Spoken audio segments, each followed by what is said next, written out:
Wouldn't it be nice if we just lived in a communist society and everything's taken care of? Comrade. No, I'd be down. Fuck it. I don't know. In all seriousness, it could work in a really rich economy, but unfortunately not the U.S. But I mean, a surgeon getting paid the same as a trash collector, there might be some discrepancy there. Yeah, there probably would be. I mean, I think it's a little more complicated. What is the phrase Marx uses? Like, to each according to his needs, something like that. To his ability, to his needs. I mean, like I don't know. Like, if you have to go to school to get that degree or that experience, but then again, what matters more, like a degree or the experience? I'm just saying, like, there's actually a good phrase. I'm sure everyone's heard of the phrase. It's not who you know that matters, but what. No, it's not what you know, but who you know. But that's actually, I've heard it's bogus. Well, I would say definitely what you know. Yeah. I could tell you that I know how to castrate pigs. Like, that's messed up. But it's like, I'm not a vet tech, but I've done it. It's like, I was always told that, oh, don't worry about what you know. It's like, as long as you get your connections up and you have a huge network, you'll be set for life. And not really. That's kind of like, it's not the case. Because if you don't know anything, you're not going to get a 7-figure job or 6-figure job if you don't know anything in the field.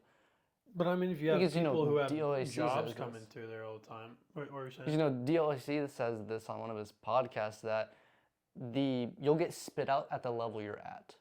So it's like, if you get into a position solely based on who you know, but you're not actually knowledgeable enough to perform at the level required to be successful at the position, you'll get spit out and you'll just end up right back where you were. Wise old Stephen Bartlett.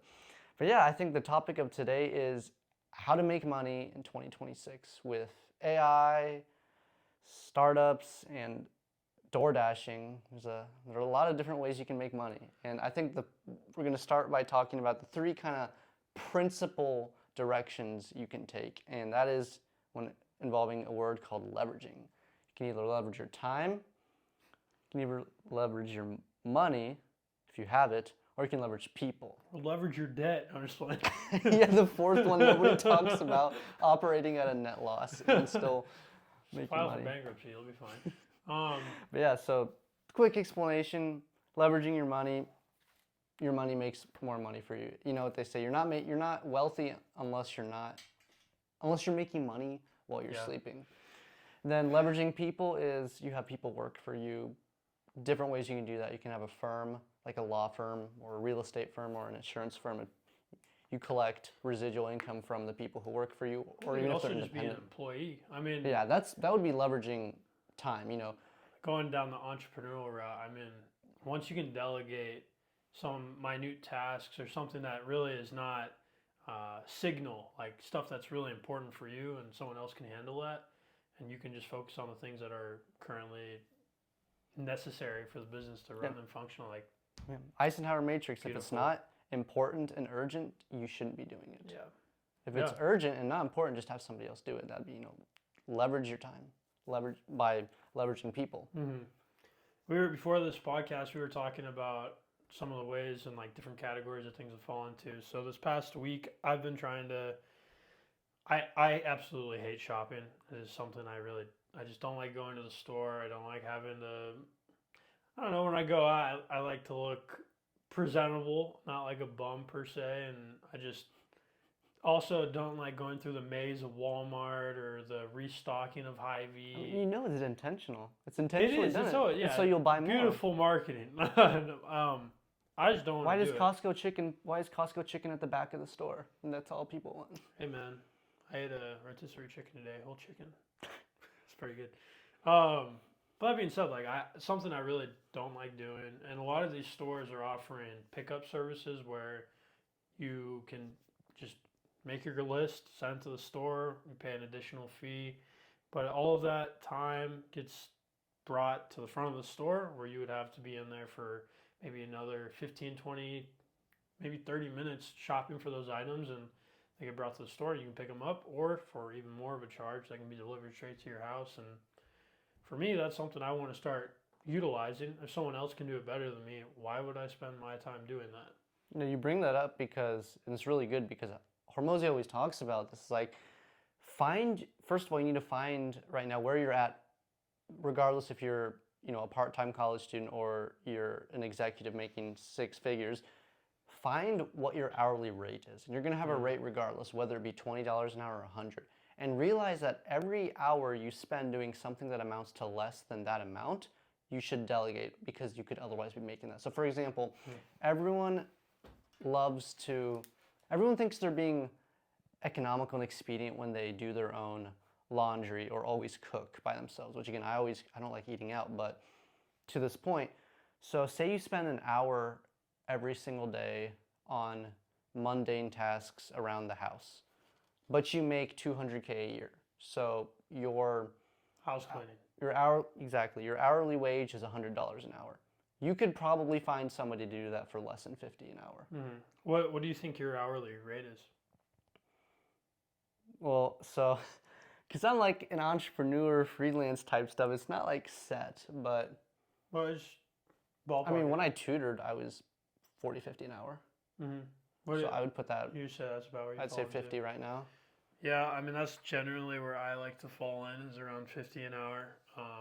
Last year I remember being at a 40 an hour ish spot, and man, when you do some bullshit stuff, excuse my language, I mean like currently I'm plastering a room that's 14 feet wide, 11 feet tall, 10 feet in length. Like it's a big room. I'm gonna be coming out at around 65 an hour. Never gonna do this plastering again. I hate it. It's not something I enjoy doing. So it's like, do I fall on my hourly rate? Do I jack it up even more? I mean, the thing is, like for this job that I'm doing, and we're talking about making money, I suppose might as well touch on this. Someone I work with here in town, they're renovating the second floor of the art center actually, and a majority of this work is going to be painting. And before you paint, there's prep work that needs to be done, wall patching, all sorts of little things that make a nice paint job pop. That being said, they asked me how much it would cost to do this room. I didn't want to do it, and I just said $1,000. I estimated it would take me 13 hours. I was like, hopefully it doesn't go through, but she accepted the bid, and now I'm like, crap. You know what I mean? It's just like, it's great. I'm making $1,000, but I'm also giving 13 hours of my life to a room that no one's going to see. You know what I mean? It's giving me a lot of time to reflect. I mean, yes, I'm getting better at a skill. I think blue collar work is going to be something that in the next 5 to 10 years is going to be more valuable. I think white collar work has been something that's been really important till this year, but now a lot of that's getting replaced by AI. So, and insidiously too, you can't really tell. It's like is it? Employment's going up, but GDP is remaining stable. Unemployment's going up. Sorry. Yeah, I would say employment. No, misspoke. Well, unemployment's going up, but also I actually was listening to a podcast, and that's why a lot of countries, they do want more immigrants coming into their country, because it shows that there are more people in there, but it also drives up the unemployment rate. Like, you know what I mean? It just offsets. Well, temporarily. That. Yeah. Remember, everything in the economy is not, it's like when COVID happened, I'm doing research on unemployment inflation data right now, and you can take a look at the inflation rates. It's always offset. Like there's a recession, and then like 2 quarters later, then the inflation spikes. Yeah. It's always offset. COVID was truly something. That was a spectacular time to live through, and I mean, right now, like you said, you're going through data on that. I mean, it's something that I find fascinating. It kind of rewrote their history books in terms of like macroeconomic factory analysis. reset, man. A lot of. Good way of I don't thinking know, of it. bro. Yeah, interesting. Yeah, another thing I wanted to point out, and Hormozy's really adamant about this, and I think this is something I want to start implementing, but don't be afraid. Like if you're listening to this and you're a blue collar, or you're like you're in a startup, or you're just trying to start your own business, especially when you're starting out, you need to set your rates unbelievably high. Yeah. Because Tesla did this, Musk did this. When the first cars came out, they were ridiculously expensive. Only could really be bought by a very small percentage of the population. And now I'd say average middle class can But buy yeah, a now it's Tesla. free. Yeah. So that's kind of how it is. Like when you're starting out, don't be afraid to raise your rate. You know, right now, when I used to tutor, I was like 40, 50 an hour. If I were to go to a big city, I would minimum be charging 120 an hour. I mean, I agree with you. I think that in the beginning, if you don't have the Because you don't have economies of scale in place yet. yeah, that, but also, how do you prove to someone you're worth that much? I mean, like coming right out of high school, someone just sees you. Oh, you know, this kid just came out. Like, how I have a lawn care business, which I'm really excited.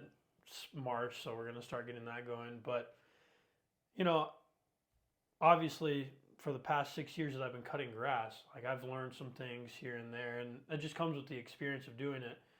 I was at $30 a yard. Now I have a $40 minimum, just because, well, inflation.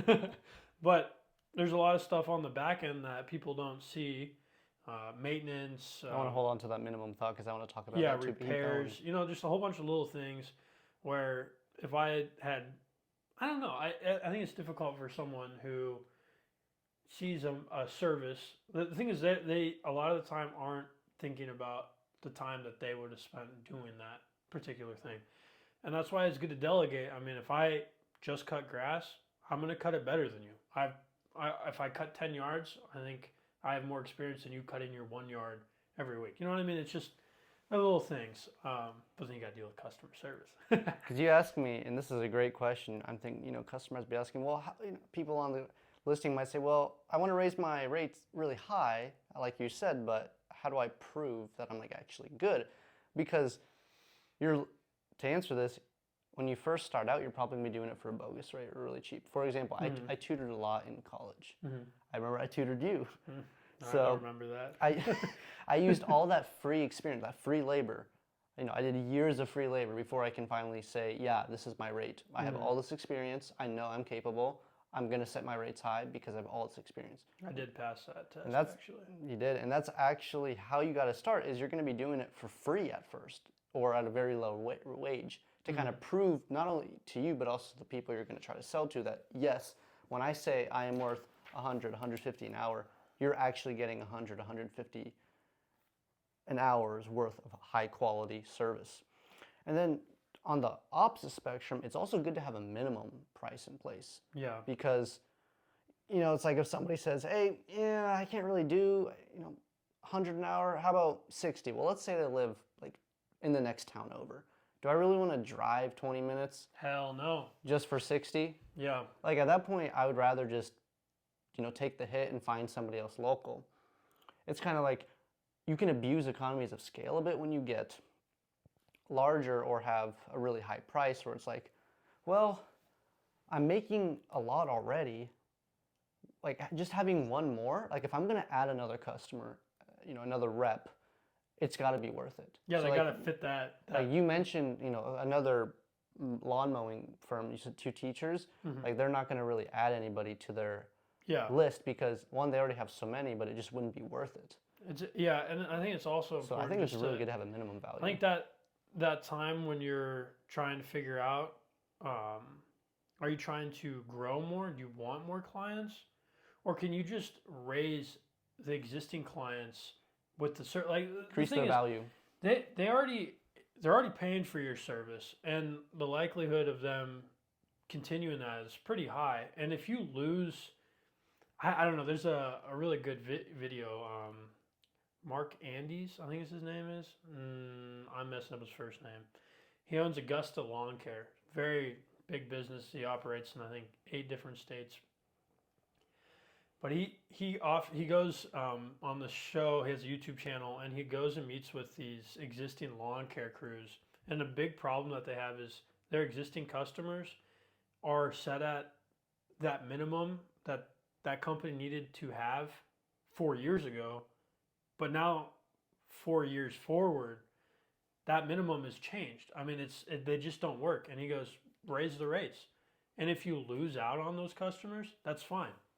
They just don't fit. They don't fit into your thing. And it's like, you need to recognize when when it doesn't work for you too. Because in the end, it's your time. Alex Hormozy had a really good example of this. Like, say you're a gym owner and I don't know what's a good example. Let's say $50 a month. Mm. That's not Was this with Chris Williams? might have been well $50 a month, and I think it's like if you 3x, if you triple the price, lose half your customers, and so you still make at least twice, double the profit. Yeah. But you have fewer people to deal with. Yeah, it's like it's almost better. Like, yeah. Why? Oh, I mean, it's less stress off of you, just So- like that. And I mean, Don't be afraid to raise your rates. so I think some people.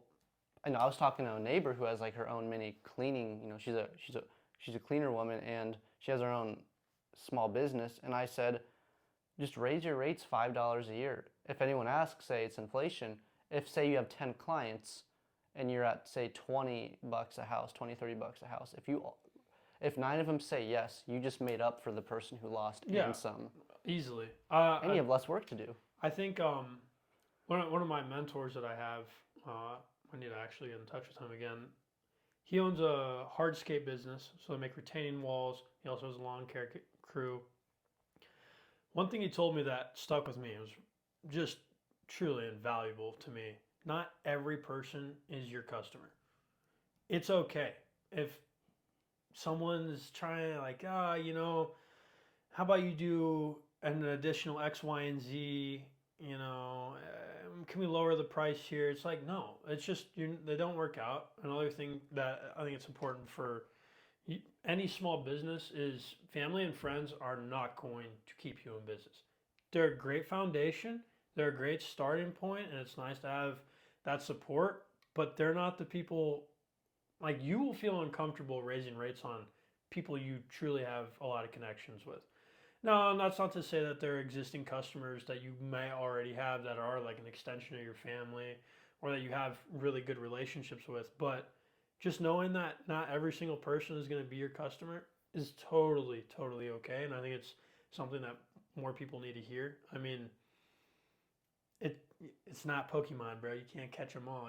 It's just one of those things. I think another thing, you also need to be okay with stepping away from either a bid or a customer. Like, this is going to sound strange saying it, but especially if you're a small business or you have limited personnel, you almost want to think of yourself as the buyer. Like, you're buying customers. Yeah. You're not trying to sell you're not trying to sell what you're doing.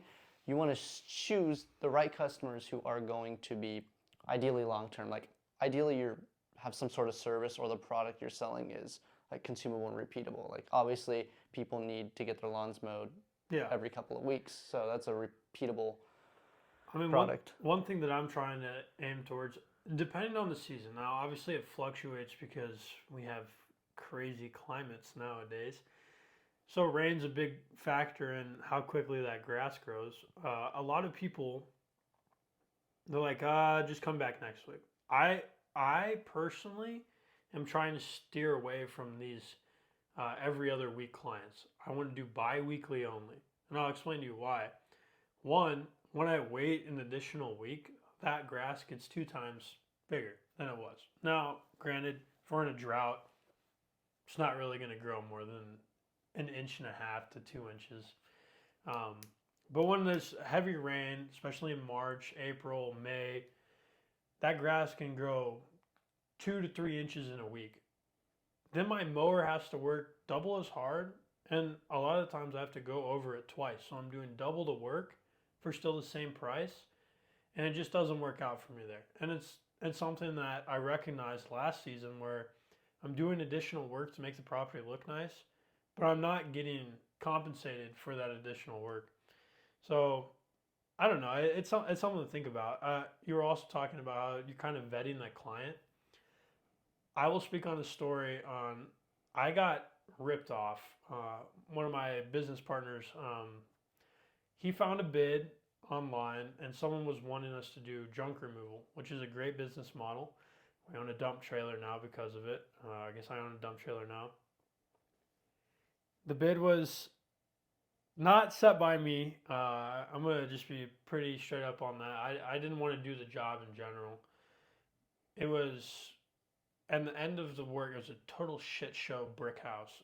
Cinder blocks. I would have knocked it down with a fucking excavator. If I owned it, I would have just knocked it down.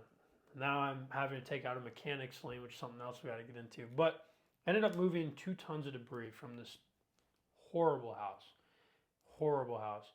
And when I mean like you can after we were done, they had requested us to remove all drywall, all sheetrock, all carpet. I mean everything. Strip it down to the studs was the legitimate thing we were told to do. So we did that.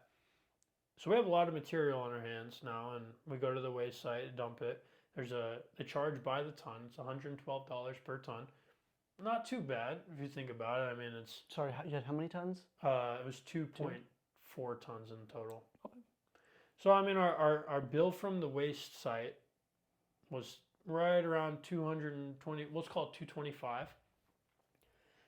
Come to find out, we get done with the job. We're back here. My partner calls them to let them know that we're done with the work and that we need to be paid. He did not ask for half up front like I told him to, for starters. And then he tells me that he reduced the bid amount because the people who we were subcontracting for told him we have tons of work and it will be, we'll get you thousands of dollars by then. Which for me, when I hear that, it's bullshit immediately. Like I don't want to deal with that. That's not something I want. So the whole entire contract that he submitted for them was $750. 200 of those dollars go to the dump, which are things that, it's his first time making that bid, but it's a giant error of our time, of our money. I mean, and then we didn't even get paid in the end because they said that there was dust still in the house. And I'm like, yes, we just demolished your house. Of course there's going to be dust. I'm not a cleaning service. I'm a demo guy. You know what I mean? So it's important to know, one, is this customer full of shit? Not necessarily are they full of shit, but is it worth work that you're willing to do? And I think a really big thing that's important to me going forward for these jobs that exceed $500 all the way up to, I don't know, my biggest bid I've had was a $3,000 job. I want half of that payment up front and I get the other half on the back end when we're both satisfied with the work. Something else I learned from that is when you are doing a bigger job and maybe it's not, let's say it's for a $400 job, when you get to a point where you have done $400 worth of your services, I think it's important to communicate to the customer, hey, this is a lot bigger than we expected, as in like we just hit our mark of $400. If it's like junk removal, it's like we're gonna take this and I'm gonna be done, or we can keep going, but it's gonna cost you more. You know what I mean? And that's a really important thing, is also getting the full scope of the work you're getting yourself into. And this all comes from experience, at least with junk. I mean, giving a proper bid, there are a lot of factors that need to go in place. And it comes with time. And this mistake was one of the biggest learning lessons I've had. But I want other people to understand, like, these things happen, and it's also important to try and avoid them at all costs, because you don't want to waste your time or your money. Absolutely. Vetting, it's, especially me being in kind of like network marketing, it's very social based. And one thing I had to learn is that it's absolutely okay to just like walk away from a prospect. Mm-hmm. Like somebody can put on a really good front. Oh, 100%. Maybe they either show promises of being a really good business partner or a really good client customer, but then you just see some red flags immediately. And especially if you're younger, you might be desperate. I had this problem where when I was starting out, I was pretty desperate. Like I wanted to get some results, but I kind of had to learn, like, yeah, if you want good results, good lasting results, you're gonna have to be patient. Yeah, you can't just. It's important to be patient. I mean, it sucks. Don't get me wrong. I think we both know. Like, yes, like you want that overnight miracle.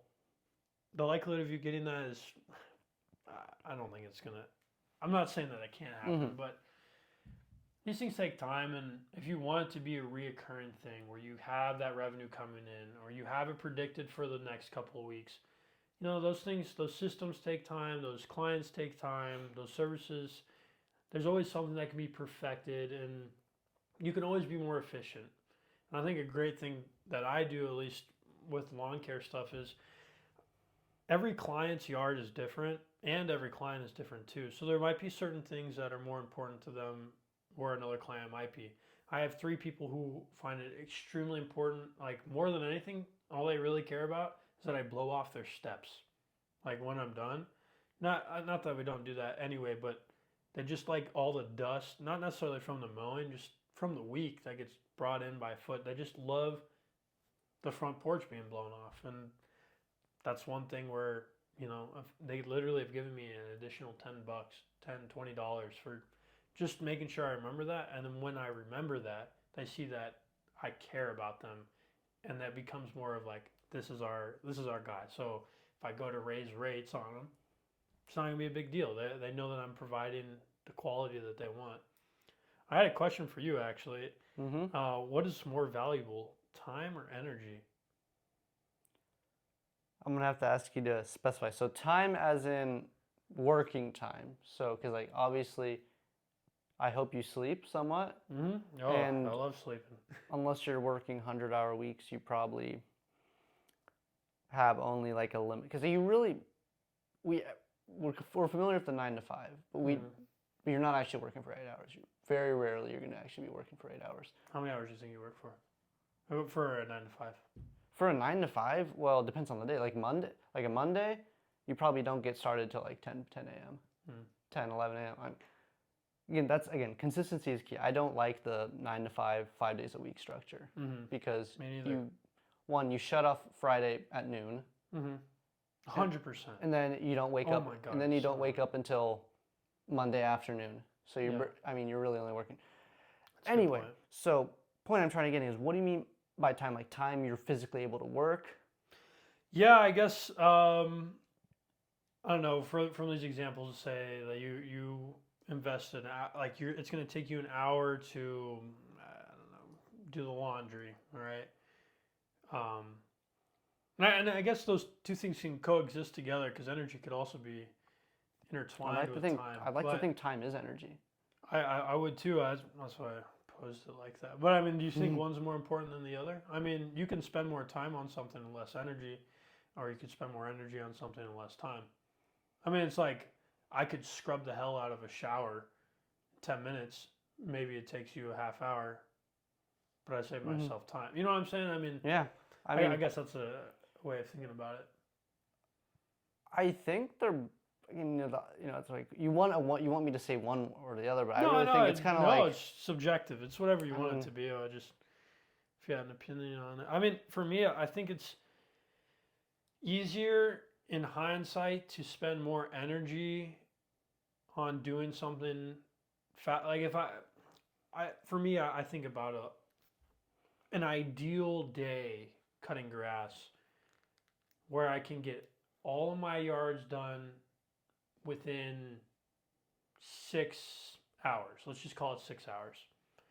But there are abnormalities such as traffic, maybe something is off with one of the yards, and there's a lot of trash in a yard. These little things add on minutes and seconds and whatever. But let's just say everything goes perfect and I'm able to, every yard's perfect, there's not a single thing of traffic, and I save myself, and instead of 6 hours, I get it done in 5 hours. But I've had to mentally spend more energy keeping up with that scale of the time. Like I'm weed trimming and I'm just like walking really fast around the whole property, making sure all these things are done and blah, blah, blah, opposed to the week prior where I just took my time, lackadaisical, wasn't really on the concept of like, oh, I can save myself an hour by doing X, Y, and Z. You know what I mean? I mean, something to think about. I think it's easier to spend more energy, hence giving you more time. I think it's more difficult to spend more time on something without, I mean, I think you exude the same amount of energy, but it just feels different. I think energy matters more if you have sufficient time, but if you don't have sufficient time, energy doesn't matter at all. Well said. I like that. I'll elaborate on that. I'm still kind of formulating my thoughts on it. So I keep thinking of what was the name? The Dhandho investor, the guy who was when he was building his business. So he had a 9 to 5, which absolutely, if you want to, Dude, I remember. if you want, to the audience, if you want to build a business, get a 9 to 5 so you can finance it. Mm-hmm. So anyway, what he did Doesn't necessarily, and I would also like to say, I don't think you necessarily need a 9 to 5. not necessarily. I think you need someone else though that you're providing value to that will pay you a constant paycheck.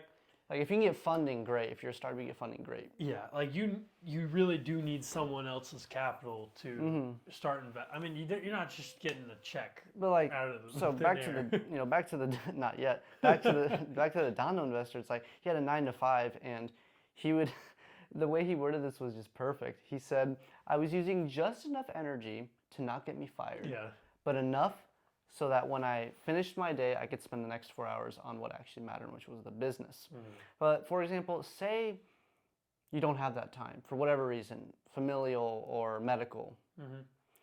It's not going to matter how much energy you have. Yeah. It won't matter. Like if you don't have the time, it doesn't matter if you have the most energy in the world.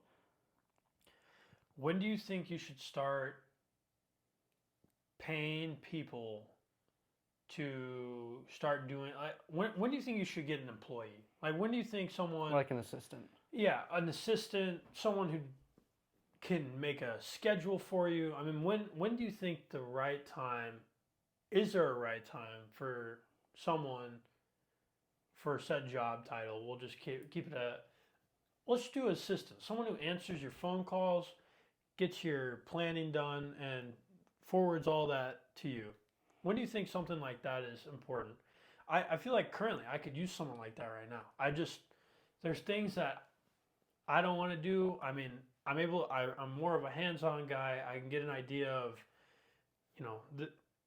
the job in sight, like what the client wants. I can start making a list of materials, but maybe I don't want to go drive to Burlington to pick up all of those materials. But I could hire someone to go do that, give them a company card, and then I can go and turn for the 3 hours that person's going to be gone, more or less.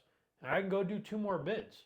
You know what I mean? I mean, like, when do you start having someone else who you can delegate and give tasks to free up your time? I'm gonna make up a heuristic right now, and it's not bogus, but so back to the idea is first you need to identify your hourly rate. So say you're $50 an hour. I want to use a minus 20% markdown.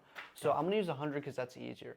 I think this could change, but let's say you're at $100 an hour, which I'm gonna be honest. If you're under $100 an hour, you probably aren't making enough to where it would be valuable enough for you to monetarily delegate, where you're paying somebody else to do it so you can make an additional 100.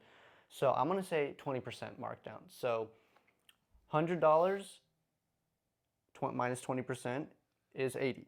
So anything that can be bought out or paid $80 worth or less, if you're at $100 an hour, you should delegate. So say you were making $100 an hour doing bids like that, or when the money came through and you take your workday into account, you're making basically $100 an hour. If you could find somebody to do those tasks for you for less than 80 an hour, I'd say absolutely that's a huge win. Because think in those 3 hours, say you do it for 3 hours, that's an additional 60 you would make as opposed to had you done it yourself and not make that extra 60. I mean, dude, if you're doing 80, like you said, the $80 example, 20%. $20 an hour sounds amazing to someone.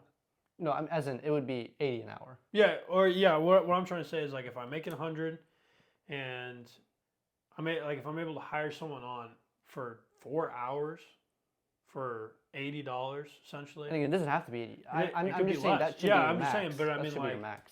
Right now, what minimum wage? Some states is $7, and I mean, dude, you could find somebody to drive for $40 an hour. I know. Oh my God, dude. I think that's probably what my rate came out to from that trucking experience. I mean, fine by me. I didn't even have to drive. I was passenger princess. That's cool. I didn't do shit. But I was thinking, I'm gonna get this. Likely, I'm gonna pursue that, um, just so I can have someone fund my extracurricular business adventures. I don't know. This lawn care season, I'm trying to hit a goal of 50 clients, $40 minimums for all of them, and ideally I can get all of that done in 3 days work. I mean that could be a lot of money. And one thing, I'm not sure if we really mentioned it, but it's really important to have clear perspectives and values for what work you want to do, because it just helps you stay in, like, you need to stay in your lane. I guess what I'm trying to say. You don't want to fall into the analog of this in the coding world is you don't want to fall into the designer's trap where you just keep adding and adding and adding, Yeah. and you forget what the main objective was at first. I mean, it's super easy to be like, yeah, I could handle that, or like I could take on this, but it ends up costing you more. So I have no problem sharing this. What I'm after for this lawn care season are small yards. I know too many people who have these big mowers, these 52-inch all the way up to 72-inch mowers, and they mow giant parcels, like acres. I don't want that. I want like a half acre at max. You know what I mean? Residential. I want I have a 36-inch mower. I can get into just about every gate. You know what I mean? And it's like that's my target audience right now.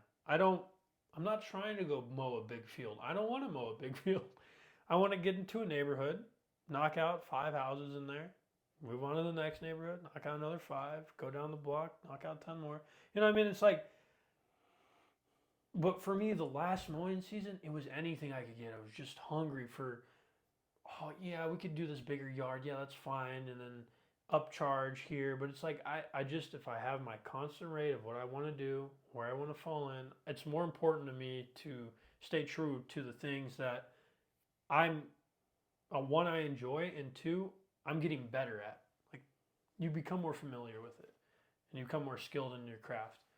So, I mean, I don't know. And that's something where I'm exploiting my money. I'm invested into mowers, trailer, and that in turn is going to hopefully balance out and hopefully get some money coming through. Yeah, and kind of like to finalize our rules, like if you're not making at least $100 an hour, just don't do it, because Yeah. that means you have room to grow. Like once you're above the 100 an hour, which I mean, could you realistically make 100 an hour mowing? Oh like, yeah, I like think all in all. so. Like what I like to think about is with the neighborhood ones. So when I'm already in the neighborhood, those are my favorite, because usually it takes me 25 minutes to do a yard. It's the time in between the yards of traveling, like getting everything loaded and unloaded and prepped and not prepped, but just getting to the destination. You are fighting with traffic. You are fighting with the inconsistencies of human nature.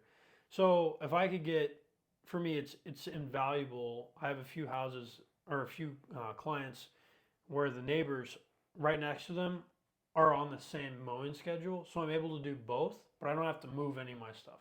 You know what I mean? It's all right there. So let's just say I have 3 houses right next to each other and they're all at $40. You know what I mean? You think you could do 3 in an hour? Yeah. Oh yeah. If they're small, I mean, yeah. Yeah, Yeah, I you mean, said and, you want and that's the smaller thing. And size. it's like if they don't want it, that's fine. Like I don't need them. I'll find someone else who fits into that category. And for me, that's more important. You don't need any one customer. You don't. You don't, and it's okay. They might come back. I mean, I've had this happen where, I talked to one of my customers about products, and she just ghosted me. And then like He raised the rates on her. Then like 6 months later, she literally came back. She's like, "Hey, can I buy this?" I'm like, "Okay." It's like There you I wasn't go. expecting that, but hey, there's some money. So Yeah. yeah, I think it's kind of time for us to start wrapping it down. We kind of touched on all the different general ways of making money. To summarize again, if you want to leverage people, hire some employees, have a firm, market out that way. If you want to leverage your money, have a lot of money to begin with, or invest like crazy. I mean, you can't save your way to wealth. You can try. I mean, there's Morgan Housel talked about this on one of his podcasts. There was like this guy in like the Northeast. He was like a janitor. Like minimum wage job, but when he died, he had $1 million in the bank because he just kept investing. The problem is you absolutely, I'll take it back. You can save your way to wealth, except you'll be dead by the time you get wealthy. Here's something, and I just finished a book called Die with Zero. Think about how many years he had in the bank that he wasn't able to spend. Exactly. $1 million? Exactly. It was over. I forget the number. Well, of the let's book. just You call can read it, in the bro. book. Let's call it a mill. And this was a while ago. That's This is 10 years. And then this is who's it going to? It'd be worth a lot more now. The government. I think this was like pre-2010. That's insane. So anyway, I mean, That's so unfortunate. Can't save your way to wealth. You can try. Yeah. I mean, you'll be saving somebody else's wealth. Yeah. The people who come after you. True. But I think that's a great way. Yeah, With zero. Start with nothing. End with nothing. Yeah. It's not gonna be. You can't do shit when you're dead. Roll around the grave. You know, I don't know. But yeah, I think this was a really good episode or podcast. I enjoyed this conversation. I look forward to having a follow up of something similar to this. I mean, there's so many different routes we can take and paths we can walk down to keep talking about those. You know.